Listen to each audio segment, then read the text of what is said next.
But let's stay with the Supreme Court.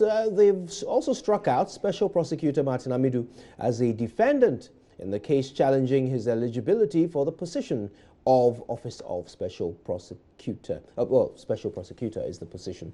The court said Mr. Amidu was not a proper party to the case as the position in question is one which falls under Article 88 of the Constitution, which requires the Attorney General to represent public officials sued as a result of their office. Now, former Deputy Attorney General Dr. Dominic Ayine filed a suit at the Supreme Court saying Mr. Amidu, 66, is beyond the statutory age of employment into public service. But the court on Tuesday said Mr. Amidu cannot be a party to the case and can only be represented by the Attorney General, Gloria Kufu.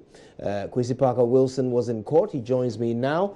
Interesting way to go, I reckon.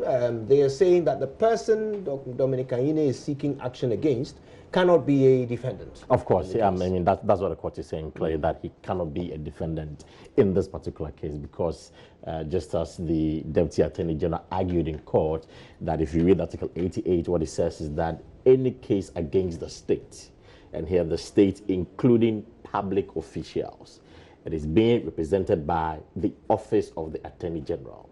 And Dominic Ayine is in court challenging the eligibility of Martin Amidu to hold that position as the Office of the Special Prosecutor. And by extension, they actually question why the president decided to appoint Martin Amidu because he's 66 years.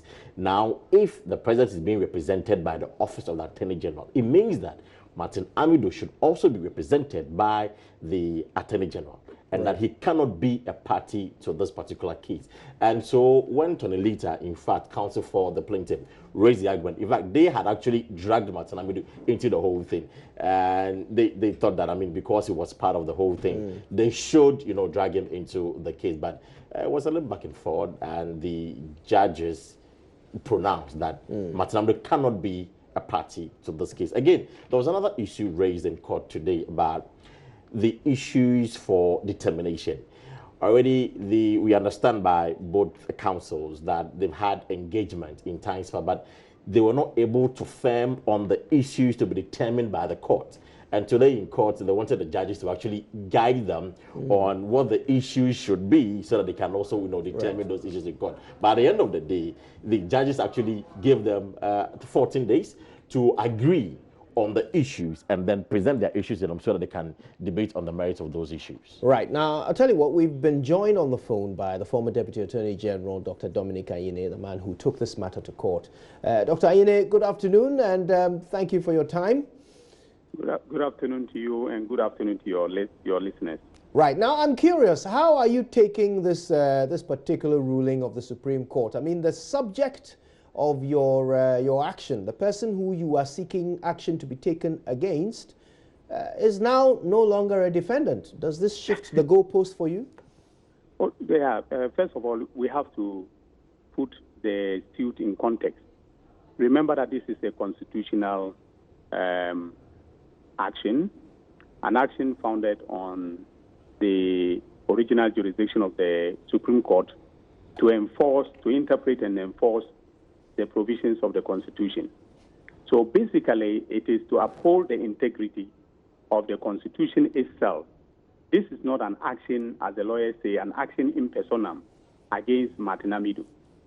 But we thought that as a person with an interest in the subject matter of the lawsuit, as my counsel put it today, he is someone who will be materially affected by the outcome. And we thought that it is only fair and just in the circumstances to join him to the action so that if he has any views about his own eligibility that he wanted to put to the court, he would have the opportunity to do so. So we thought he was a proper party to the suit. And we made that case very forcefully.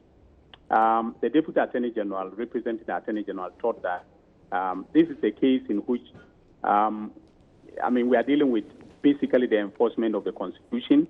And in respect of that, we have a provision in the Constitution in Article 88 that says that the Attorney General is the proper person, to defend such actions. And so, in his view, it was only proper, or in this context, improper, that the Honorable Martin Amidu not be joined to the suit. And the court took that view. I mean, the justices thought that is a better position of the law. So for me, I don't think that this is a big blow, because I wasn't seeking a personal, orders against Martin Amidu in person, but basically to uphold the integrity of the Constitution and its provisions relating to, the age limitations of public officers. Right. Now, so how does this affect perhaps your strategy or your submissions? Because now these those who remain as respondents on this suit, do you feel that whatever the Supreme Court might rule at the end of this process, look at it this way. We are challenging the actions of the state institutions. We are challenging the actions of the Attorney General in nominating Martin Amidu for this position. We are also challenging the President, in appointing him, and we are challenging Parliament in vetting and approving him. Right. All right. So if, at the end of the day, and I don't want to go into the merits of this matter, and you know that because it's before the court, I cannot comment on the merits. If at the end of the day, the court takes the view that I was right, or the case that we have brought is a good case, right? Then it would mean that he is disqualified from holding that office. So the state officials whose actions have been challenged will now have to take the necessary steps, to communicate to him that this is what the Supreme Court has said, and therefore he cannot continue to hold that office. So, ultimately, Martin Amidu will be affected if there's an adverse, finding, an adverse decision made by the Supreme Court. And that is why we thought in the first place that he should be made, a party, or to the suit. Do you feel that Martin Amidu's age in any way makes him incapable of carrying out his duties? No, please. It is not about his capability. A 95-year-old person, or even a 100-year-old person, who has all his mental faculties intact and who is physically, in good shape to work, can hold that office, can be a judge, can be a special prosecutor. I am not talking about Martin Amidu's capability. All right?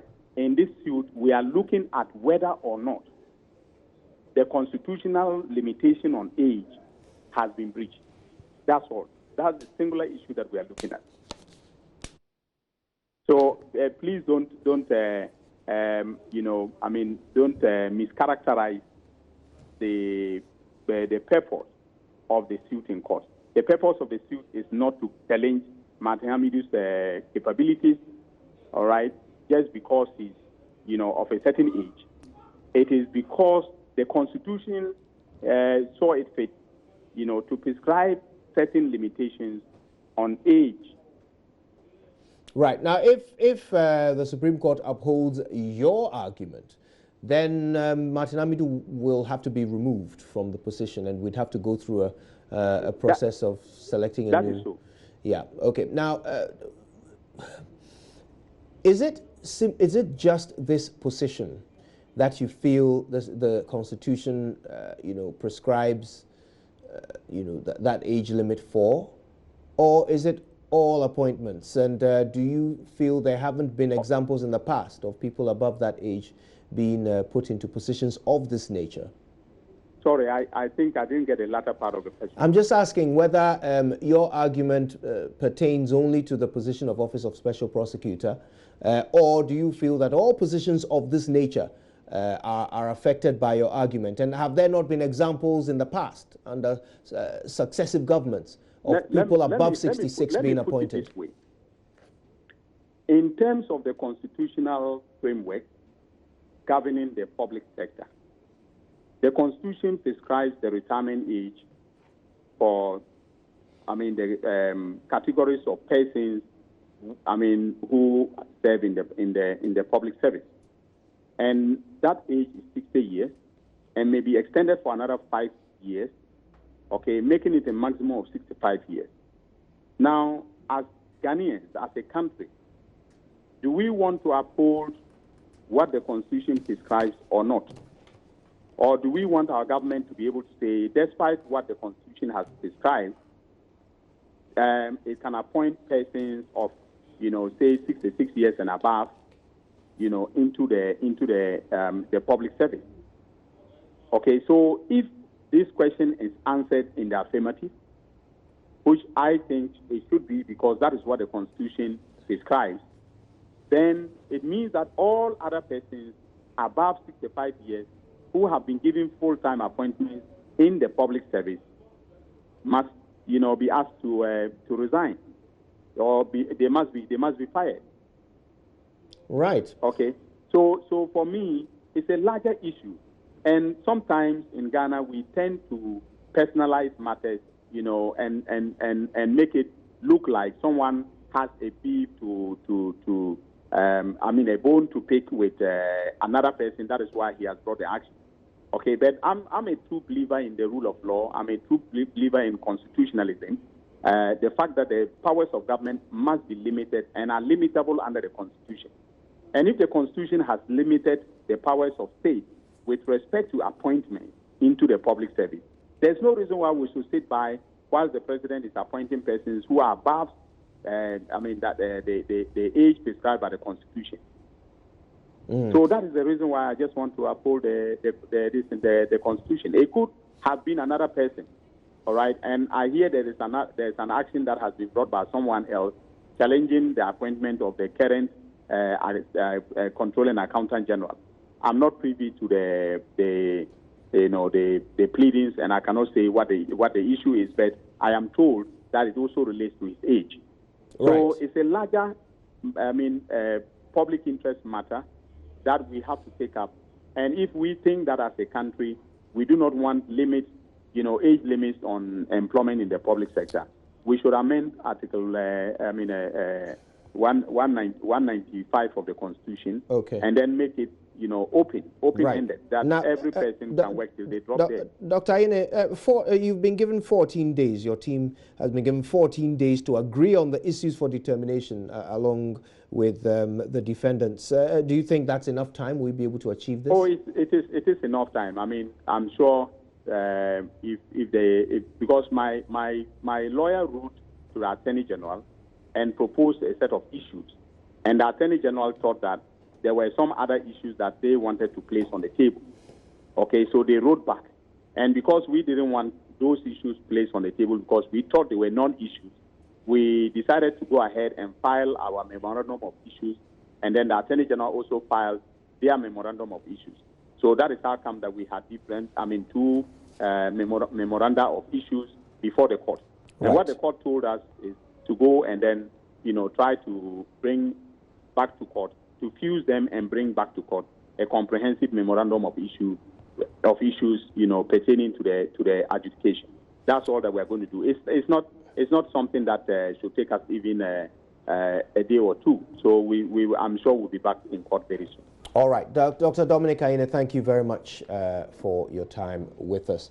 Well, Parker, it would appear that he and his team are ready to sit down and decide on what the issues are. 14 days from now, no doubt you'll be back in court paying attention. Exactly. And of course, we bring to our viewers any development we get in court. Wonderful, wonderful.